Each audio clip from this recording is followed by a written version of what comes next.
Now let's look at our options for simulation of the hair system. We want to start over again so we can look at passive follicles, because that's kind of important. When we created hair the first time in the first chapter, we didn't use passive follicles. So let's loop back to the beginning here and create a new hair system. I'll select the scalp object, go into the nHair menu and choose Create Hair, Options, and we want to make sure we reset the settings, we get all of this right. For the output, we'll choose Paint Effects and NURBS Curves. For U and V count, once again, we'll set it to 40 and 40. Randomization we'll set up a little bit to a value of 0.2 or so. Points per hair, once again, we don't need that many. We're going to set that down to about 5, and then the length to about 2 centimeters. And then the passive fill attribute comes into play. Passive fill means how many of these follicles do you want to be passive. And passive follicles and passive curves are not calculated dynamically. Their behavior is interpolated from nearby dynamic curves. Passive fill should have a value of, let's say, maybe 1 or 2.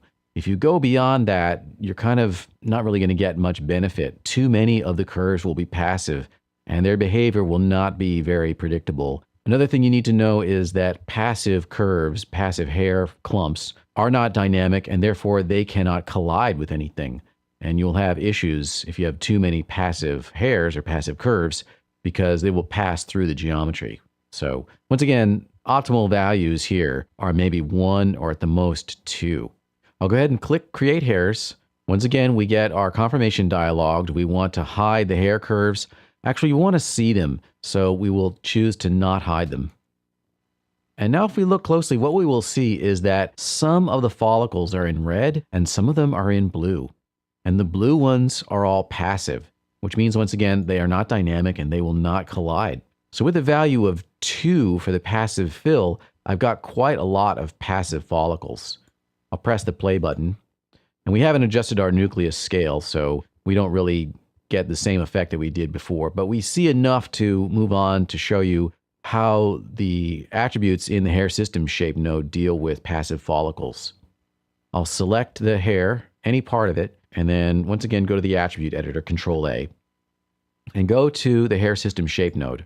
And you will see up at the top, simulation method. All follicles is the default, which means that all of the curves or follicles will move even if they're passive.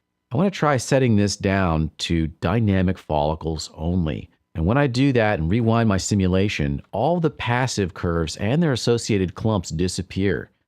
And they not only disappear from the viewport, they actually won't render either. And the only reason you would want to do this is so that you would be able to speed up computations. Since the passive follicles and passive curves are not really dynamic anyway, we really don't need to see them update while we're adjusting things like these dynamic qualities down here. We scroll down a bit to show you. There are a lot of things in dynamic properties here that you might want to play around with. And if the passive curves and the associated strokes are being displayed, then you're going to get much slower performance. It's going to take you longer to sort of tune the simulation. So there you go. That's how we can change the simulation method here. You'll see there's also a static option. That just means you're going to turn all dynamics off and turn this back to all follicles. Also, very importantly, there's a switch here that says Use Nucleus Solver. And in this course, we're only going to be looking at nHair. And that means that the Nucleus Solver is going to be controlling the simulation at all times. We want this to be on. If we turned it off, what would happen is that Maya would revert back to the classic hair simulation for this particular hair system shape node, meaning that it would have the old school behavior. And that means it would have its own dynamic system. It would not be able to collide with other nucleus objects. If I close up a couple of these sections here, you will see that as I switch the Use Nucleus Solver on and off, we see different attributes in the dynamic properties section. And that's a dead giveaway, in fact, that nucleus is quite different from the old school classic hair simulation. Once again, in this course, we will only be using the nHair system, so we're going to keep that switch on at all times.